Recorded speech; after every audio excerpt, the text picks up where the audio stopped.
think we are, and we are live. Ladies and gentlemen, welcome to another episode. We are back. No Nikita today. She's got a few things on. Obviously, no parties or catch-ups because you can't be doing that. But I think she's just taken a bit of a day to herself to try and regroup and rest up and recharge because we've been extremely busy the last 7 days, haven't we, Ange? We have, which is great. Great for our clients, great for us, great for business. Exactly right. What's been happening? How have the last 7 days been? Yeah, fairly consistent. You know, we obviously reached the end of the month. Numbers-wise for us, we put quite a few sales together, as we mentioned over the last few weeks, certainly a lot of those being via those online auctions and a few of those private sales, some off-market. So really a combination of different sale methods, which is working because, you know, we're not just a one-size-fits-all kind of company where you just put into one basket and just got to go with that. We obviously work with our clients and work in the best way possible. So, yeah, sales-wise it's been good.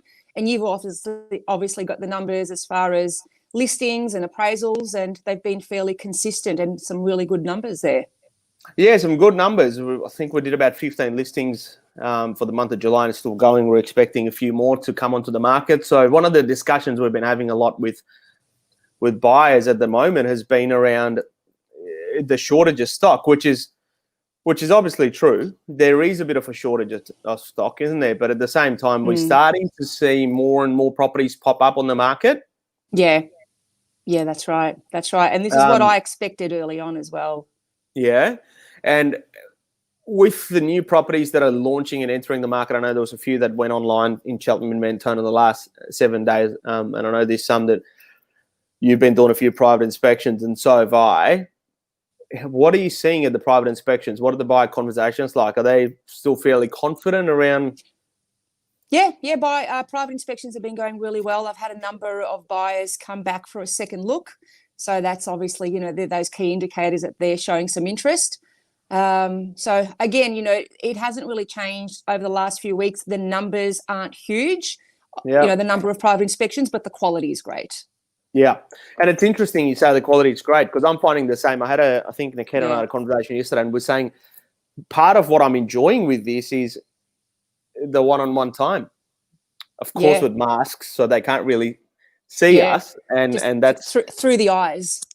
Through the eyes, exactly. Well, they say love happens through the eyes. So connections with buyers and deals happen through the eyes too. But the reality is that with not having open homes, there is a silver lining, isn't there? We can only do limited inspections and there's still some benefits to that.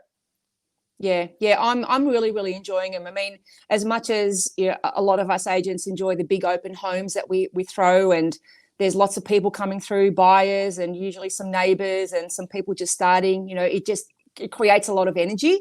But these private inspections I'm really enjoying because it is that one-on-one time where we get to show the property in its entirety and really show them all the great things that they can see and things they can't see, and have that conversation with them, you know, about their personal situation and what they're after and, you know, where to from here, what's that next step, you know, what does making an offer look like? And, we really have some good conversations.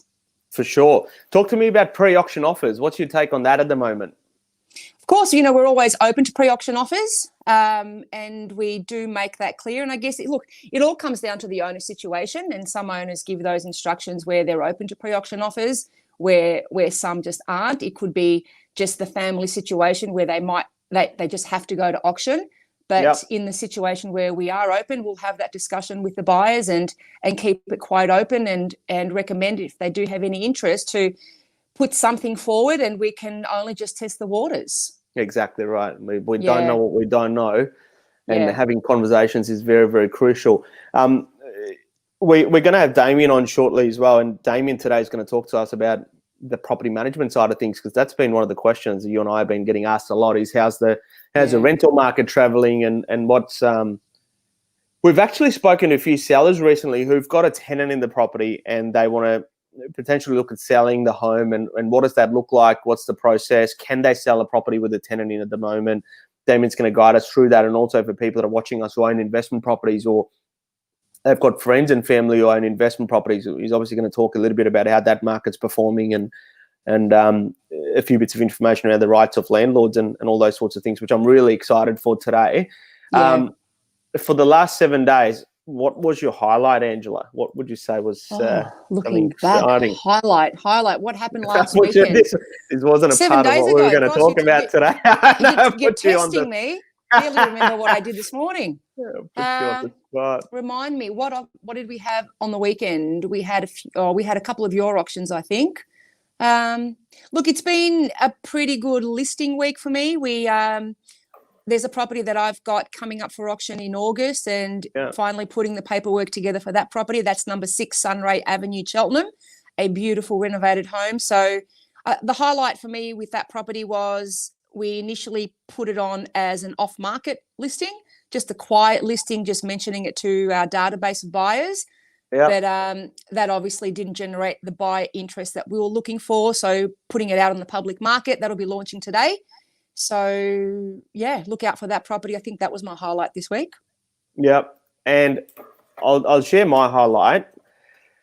We ran a colouring competition, and there's part of me that's really tempted to bring Mia into the stream just to hear from her, but she's nodding her head, so we won't do it today. We'll do it to another time. We ran this kids colouring competition, and we had a total of 70 entries. Actually, you know what? I'm going to bring Mia into the stream. And Mia can talk to us about this colouring competition because that was great. Hey, Mia, welcome. My face is already going red, as you can tell. Mia loves the camera. Love it. Mia. Talk to us about the colouring competition. It was obviously your idea, and we tried that for the first time during Easter, first lockdown. I think we had over 100 kids. Yep. So we did it in most of Cheltenham and Mentone area. We knew that kids are obviously at home and bored. So we thought, what can we do to keep them busy for an hour to get them out of their parents' hair? So we did that for Easter along with Mother's Day. And we also just did one last week as well, just one for the kids just to say, please stay home and stay safe. So a few kids actually put them in their front windows. So when people walk past, they have a little sign at the front window, which is nice. So we had over 70 people enter that competition, which is great. So a lot of parents were very thankful to have their kids out of their hair for an hour and just to give them something else to do because the kids aren't going to school, they're at home. No park.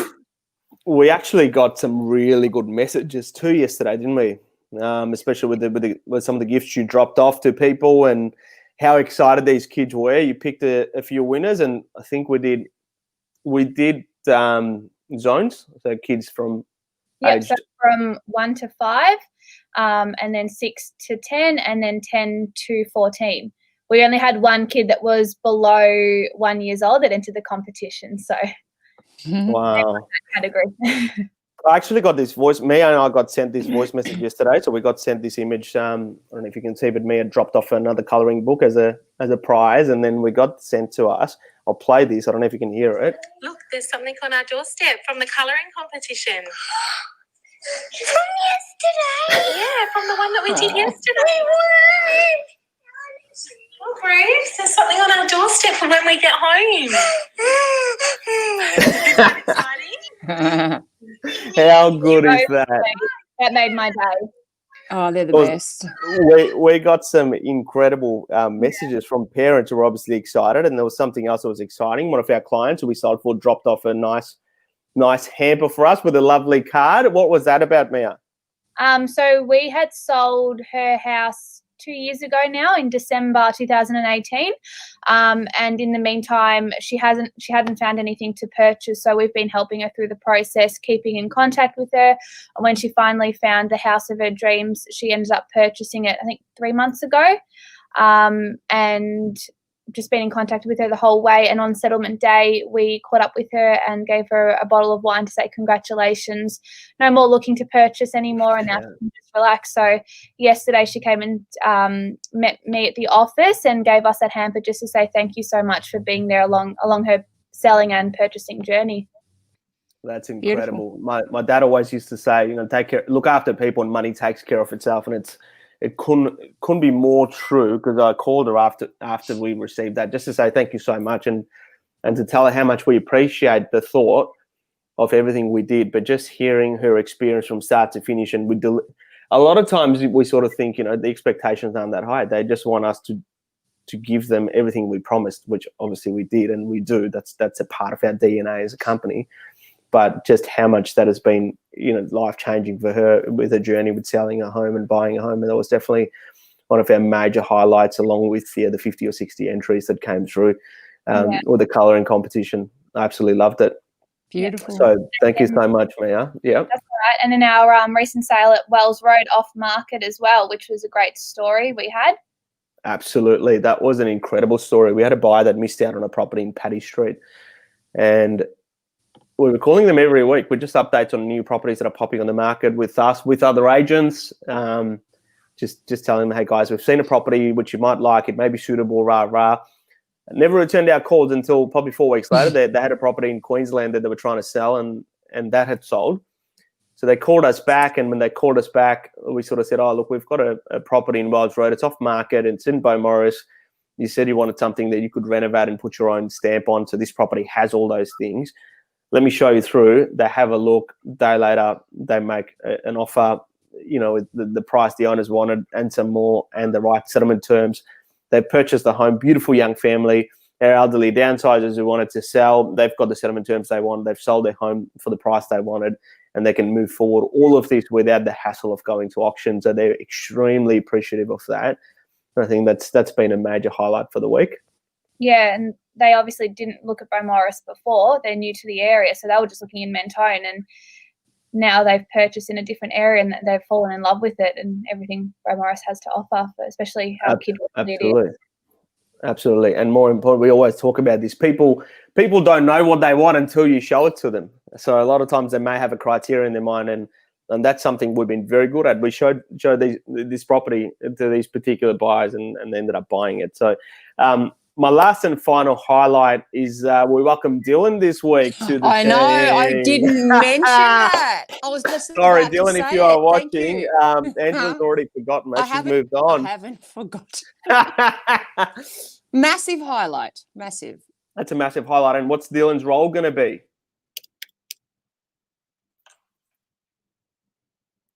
Something just happened. We lost your voice there, Angela. I'm back. Here I am. I'm There back. you go. Sorry, not sure what happened. You got me? Yep. Yeah. Sorry about that. Yeah, so Dylan has joined Ray White as a member of my team. And I'm Team really Lamanis looking and the forward to working formation. with Dylan. Yeah, that's right. So he comes with a couple of years' experience working with a director in a couple of different companies. Yep. So, yeah, we've welcomed him on board and he has hit the ground running. Absolutely. That asset is worked at a couple of different really good organisations, brings amazing energy. I love his energy. He's always happy. He's always smiling. I went back to the office after my last inspection at 6:30 and I was just waiting there trying to figure out a mail merge, and it was patiently waiting there for you. Yeah. He had his playlist in the background on Spotify, and I was in a rush sort of in and out, and I just look at him and go, yeah, you know what? You just fit into our office so well. So welcome to the team, Dylan. We're very excited to have you on board, and we look forward to seeing your name plastered all over Cheltenham along with Angela. So welcome to the team. And thank you so much, Mia. I'll put you out of your misery. And we're going to welcome Damien now. You ready, Damo? Oops, I just accidentally removed him. Damien Sienkiewicz. Welcome to this live stream. You're going to talk to us today about a little bit. How's the last 7 days been for you? I saw you dressed up. I hope you don't mind me showing the photo. Yeah, that has to go viral. That really has to go viral. Damien from KFC. It's been very popular on social media. Yes, it has been extremely popular. That was the photo. That was your outfit in KFC uniform. That's my working from home kit. That is excellent. Well done. That was a gift from a very good friend of mine who knows my love for KFC is probably a bit big. Let's just say. The creative souls have come out. I'm finding there's people, the creative people, they're finding really interesting ways to express themselves through this lockdown period. And there's, like sort of Ange and I spoke about before, there's always a silver lining to things like with private inspections, and same with even with online auctions. I think the silver lining is buyers feel less intimidated, so more people are registering as opposed to, and that's a factual data based on our entire Ray White group data that we get each and every week. The silver lining is more people are registering to live auctions. And I think the silver lining with working from home is you do get a little bit more time to do things that you may not have done beforehand. Like, I don't know if I can show you this, but you can probably see my setup. There's a huge TV and a PlayStation under it. I have not played PlayStation in a number of years. And now when I get a bit of free time, this is my home office, obviously, I'm jumping back on the good old COD, Call of Duty. And I've been absolutely loving it. It sounds really heavy, but team deathmatch, I mean, it can't go wrong. So if any of our guys, that's it. If any of our viewers, anyone that's watching us, if you're on Call of Duty, send me a message with your ID and I'll add you. we can conquer the world together. Oh, I love it. Love it. So without wasting any more time, Damien, talk to us. How's the rental market? I know it's a very broad question, but how is it? General summary. Yeah, look, the rental market surprisingly is very strong at the moment. The first round of lockdowns, obviously, there was a lot of fear out there, a lot of the unknown. So March, April, May were pretty quiet. But this round of lockdowns, everyone's, I guess, used to what's going to happen, what's an essential business, who's going to keep their job most likely. And people just want to move on with life. So we've actually been busier in this period than we have been for the past couple of years, on average for property lease per month. So there is a lot more people moving around, but the properties that do come up for lease are getting taken up. So the market's good. The rental market's very good. Is there a specific segment of the market that's better than the other? House, family homes versus units or townhouses or apartments, or bigger homes, smaller homes? Yeah, the most challenging marketplace at the moment is the apartment market, especially in Cheltenham Hyatt. Obviously, there's a lot of apartments that went up over the last few years. Some big towers as well with 100 properties in there.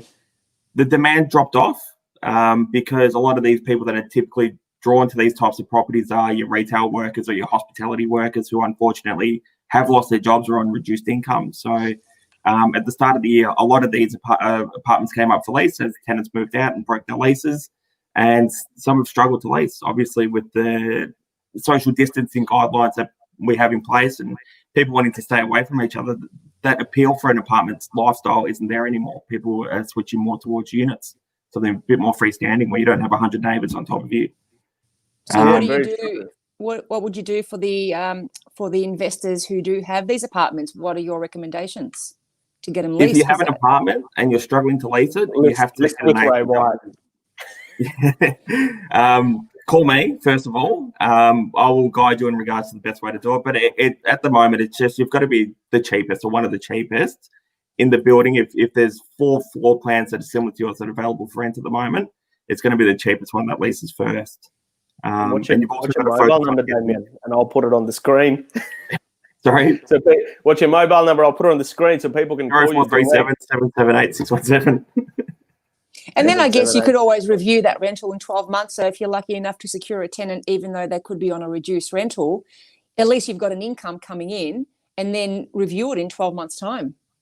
And that's a goal at the moment. It's getting good quality tenants inside properties and not just hoping you're going to get top dollar at the moment, because if you sit on you might be chasing $10 extra a week, but over the course of a year, that's $520 over the course of a year. Yeah. If your rent is $420 and you won't reduce it to $410, well, if you sit there vacant for another week and a half, you've lost that income anyway. It's so very interesting you say that. Some income's better than no income. Correct. Sure. Yes, absolutely. And having good quality tenants in there. So we're looking at our application process has always been very thorough, but we're looking very closely at people's incomes, what industries they're from, the last rental history, just to make sure they were paying their rent on time in full every time. Just to make sure that our landlords can have the best quality tenants in there with the less risk. Yeah. Excellent. On the flip side, though, the marketplace that is doing really, really well is your upper end of the market.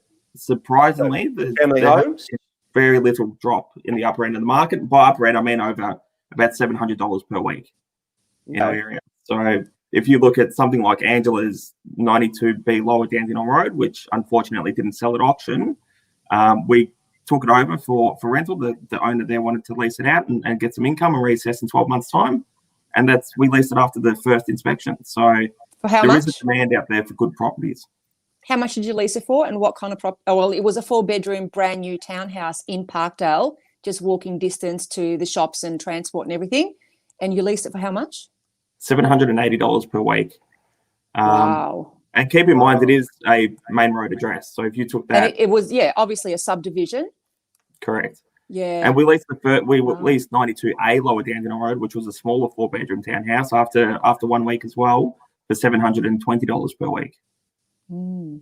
So and we had multiple applications on both properties. Average time to find a tenant at the moment?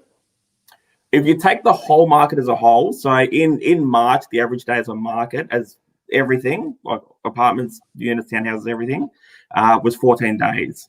That's increased in our area now to 26 days. And that's because of the private viewings only. We can't have 20 people throw an open for inspection on the Saturday. We have to stagger out those inspections. So it does take a bit longer to find the right tenants. We're finding that things like your lower Dandenong roads, the upper end of the market, they're leasing after a week, maybe 2 weeks at the most. Yeah. Units, so 2-bedroom unit, updated, nothing too flash, they're taking 2 to 3 weeks. Okay. And how long on an average does it take to make a KFC burger, a zinger? Well, me back in my heyday, I could whip one out very, very quickly. You had to be on your game. It's the bun, mayo, lettuce, zinger, wrap it up, throw it down the chute. Place it gently on the chute.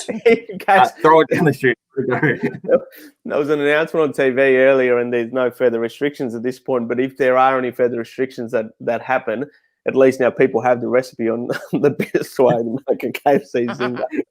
And Damien I'll give you a fancy bit of an interesting bit of information regarding the secret herbs and spices. Yeah. It comes in a packet that's just labelled herbs and spices, and half of that gets packed in one part of the world, and then it gets shipped off to the other part of the world to get packed as well. So no factory has all the 11 secret herbs and spices. So it is actually a proper secret. It is an actual secret. Yep. Wow. Now, well, talking about real estate, but we can't sell a secret. So if you are selling, you definitely we can't be doing what KFC are doing with their recipe. We have to be marketing the property. But that is a very, very handy tip. I didn't realize. I just thought it was just a mixture of some spices. And as soon as they become a KFC owner, they probably got the recipe and that's what they followed. But obviously not, because if that was the case, you would be sharing the actual recipe today. Absolutely. I'll give you all the gossip. But it's real estate. I mean, you're very successful, and Angela's very successful as well. But I'm sure you've got some secrets to the game that you don't want to share with your competitors, just so you can have that winning edge on everyone. I'm happy to share all my secrets, Damien. no one's going to copy.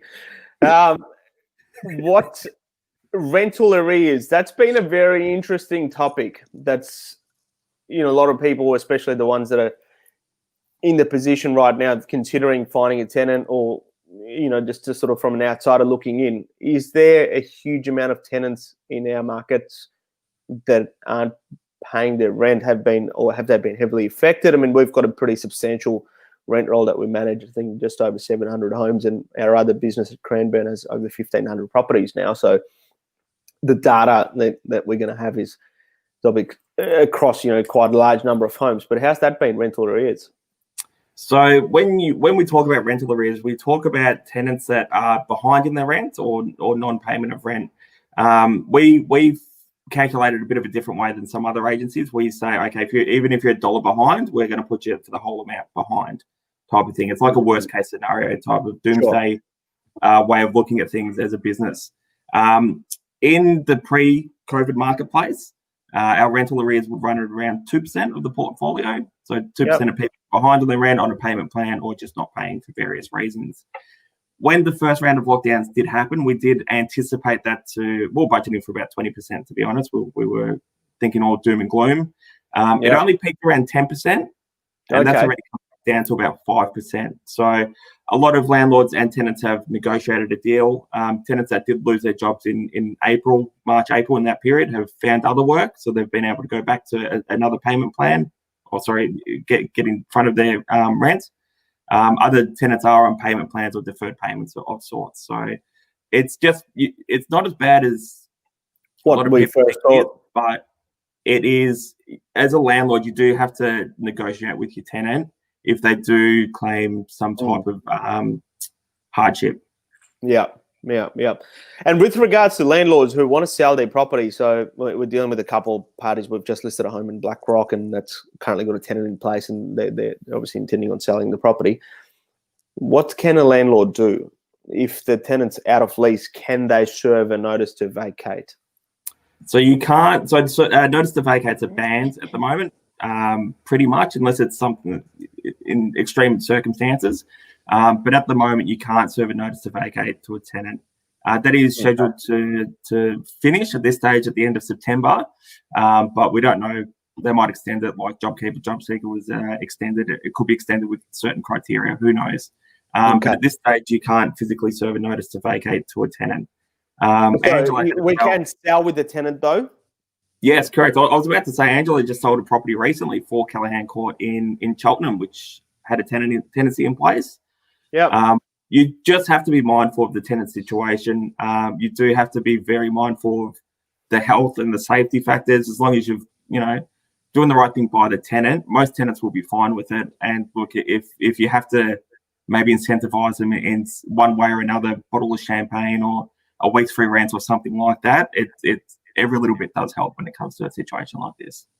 So even if the tenant is on a month-to-month tenancy and the new buyer wants to move in, you can't just give them, I think it was around about September where Correct. So we're just waiting to hear if that has been extended. At this stage in the For legislation, it is scheduled to end at the end of September, but obviously everyone is, especially the government, flying by the seat of their pants. And if their numbers continue to be high, I could see that being extended though. Yeah. Okay. Yeah. So unless a tenant is okay to move out on their own accord. Correct. Nothing. And some tenants are. If you're renting a property, if you went into a rented property 12 months ago and you're paying X amount of dollars, you could get a better property for pretty much the same price at the moment, potentially. And there is a lot of choice out there. So it might be in the tenant's best interest to move. Yeah. Yeah. So it's fairly circumstantial. Mm. Depends on what their circumstances are. I guess talking about sharing my trade secrets, I will share one. And I'm more than happy for people to copy because sharing is caring, and we'd love anyone else. Hey?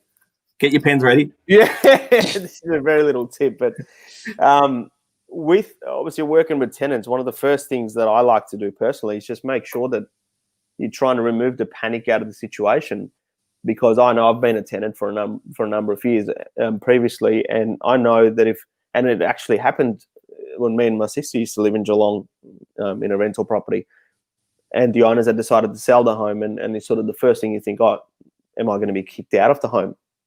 So what I like to do is if the owner chooses to take that step, I actually contact the tenant and I'd go and meet them, take a bottle of wine or something just to say, hey guys, I just want to talk to you. This is what the owner's decided, not ideal for you. These are the circumstances. This is what takes place from this point forward.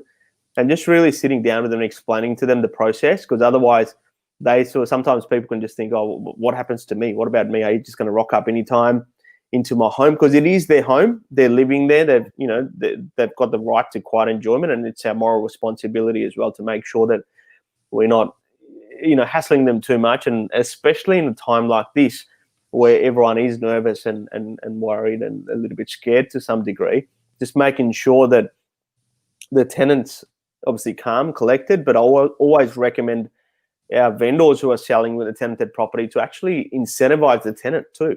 If they are, it's not a requirement, it's not legislation, but it's just something that I sort of say, if the tenant's getting something out of this, they're more likely to want to help you as well. We help them, they help us. It's a business, it's a partnership. So even if it's $20 a week, $50 a week, whatever that may be in a rent reduction or something that they've done in the past where, they get 1 week rent free at the end of the campaign or something like that, could work really well as well. Just speaking to these tenants, just making sure they understand, they're comfortable with the process, what takes place. We've got a checklist as well of things to do before an open for inspection. We've got a checklist on how to get the house ready for photography. And talking of photography, in 2 weeks' time, we're going to have Jonathan from Estate Imagery, who's going to be in our panel talking about different types of photography and getting your house ready for photos and all that sort of stuff. But just giving these people all this information up front is so useful. So at least they know what they're in for, what's been decided, and then if they have any questions, we can obviously answer it for them. Because we've certainly heard instances where they haven't been explained the process thoroughly, and they just feel like, oh, someone's just sort of told us when the landlord's going to sell the house, and there is so much panic that spreads through that. So there's definitely that's what my way anyway of trying to avoid that panic and really taking the time to sit down to them, explain to them the process, and I mean, a nice bottle of red from Rochford goes a long way, right? So why not? Or whatever tickles their fancy. They're people too. They're people too. They've got their own worries and their own issues and family life and everything like that. So I think as landlords and sometimes as agents, you kind of forget that. But you know, if you want to have a good successful campaign, it is good to get the tenants on your side. They will present the property. They will make it smelling like butternut cookies or whatever you need it to smell like. That's and you know, every little bit does help. So no cookies, no food smells. Yeah, I do exactly the same thing, and I've been doing this for years. And the owners appreciate it, and I think the tenants appreciate it as well, because, like you said, whoopsies, it's not just hey, we're on the market and this is what's going to happen and this is what we're going to do, which I know a lot of other agents would be doing. And automatically it gets a tenant on the back foot. Oh my gosh, you're coming into my personal space. And especially now with COVID, we have to be super cautious. And I've got one particular tenant whose instructions are simply masks, gloves, shoes off. And we respect all of that, because working alongside your tenants, they can make or break a campaign. It's as simple as that. So if we're not all on the same page, it's not going to be a successful outcome. And a part of it's the experience they have with us too, and like reputation long term from our point of view. You know, just making sure that they sort of know exactly what's going on, and we've done the right thing by them as well. So, just at the end of the day, it's their home. Exactly it's right. Their home, you know. Yeah, and it's a sensitive transaction, so empathy goes a long way.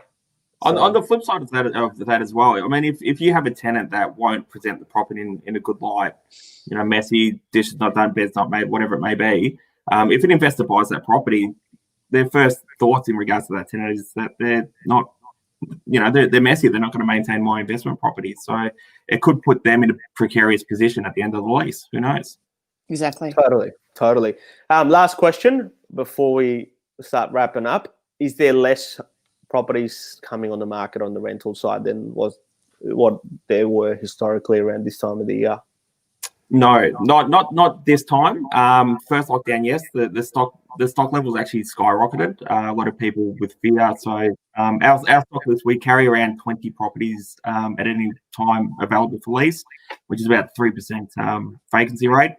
At the moment, we've got about 24. In the peak of the first lockdown, that got up to about 34 properties. So to give you an indication, we leased 27 properties this month. We did, I believe, 28 last month, which is high. Our targets are 25 for each month for properties leased. There are a lot of properties coming up, but the demand is still there. So, you know, provided you've got a good property in a good location that's priced well, you will find a tenant relatively easily. But there are some properties, unfortunately, that are sitting there with other agencies that, I guess the agents don't read the market or don't know. It's falling onto a property manager who are very, very busy at the moment, and it's taken a second step. So if you do have a property that's vacant, it's been vacant for some time, give me a call. We'll be happy to help out. Beautiful. What's been the office's personal best leasing months? I think the best from memory was 32. 32. Wow. I believe. Really yeah. Well, I'll confirm that with the department head, aka my wife Elizabeth, shortly. But it sounds about right. So that's excellent. There's so much valuable information there, Damien. Thank you so much, and thank you, Angela. And for those of us, I can see there's a few people watching us live at the moment. Feel free to post any questions, any comments below as well. I've posted Damien's number on the screen, so feel free to call him direct. Damien's a very lovely guy to chat to as well. So yeah, call me maybe. and he'd be very happy to assist you with any property management needs as well. Next week, we've got a very exciting topic, staging your home. We're going to talk to a property stylist as well. Fun, exactly. Who doesn't want to style their home, especially if they're going to market? We always use this analogy. We tell our sellers, you know, like staging a home and getting it ready for sale. It's like wedding day makeup. You sort of same everything, but it's just more glamorous. It's on the next level. It's just making sure everything's perfect. every detail is attended to, and that's exactly what staging does to increase that aesthetic and visual appeal of a property. Because when we all know purchasing a home is an emotional journey. Someone is buying a home that they're going to live into for a number of years, with more so with their heart and a lot less with their head or their wallet. So to make sure that emotion takes over logic and they're making hopefully an emotional decision and they can see themselves living there, I think styling is so important. So that's what we're definitely going to talk about next week. And I'm really, really excited for that. Beautiful. Can't wait. And how many homeowners fall in love again after their home has been restyled? It's so great to see. It is such an experience, such a joy to watch. You're so right. Every time we do photos or after styling's done, the homeowners always look at us and go, why am I selling this property? This looks so beautiful. We'll have some before and after shots available as well, just to show, a vacant home or a non-styled home versus the end result, which is, they're good to see. Absolutely. Looking forward to it, guys. Stay safe. Have a great weekend. Stay COVID-free. Wear your masks. Try and make sure it matches your suit. And I look forward to seeing you guys for our live auctions this weekend. And with our Facebook fan, we'll catch up with you all next week. Thank you so much. Beautiful. See ya. Thanks, Damien. Thank you. Bye.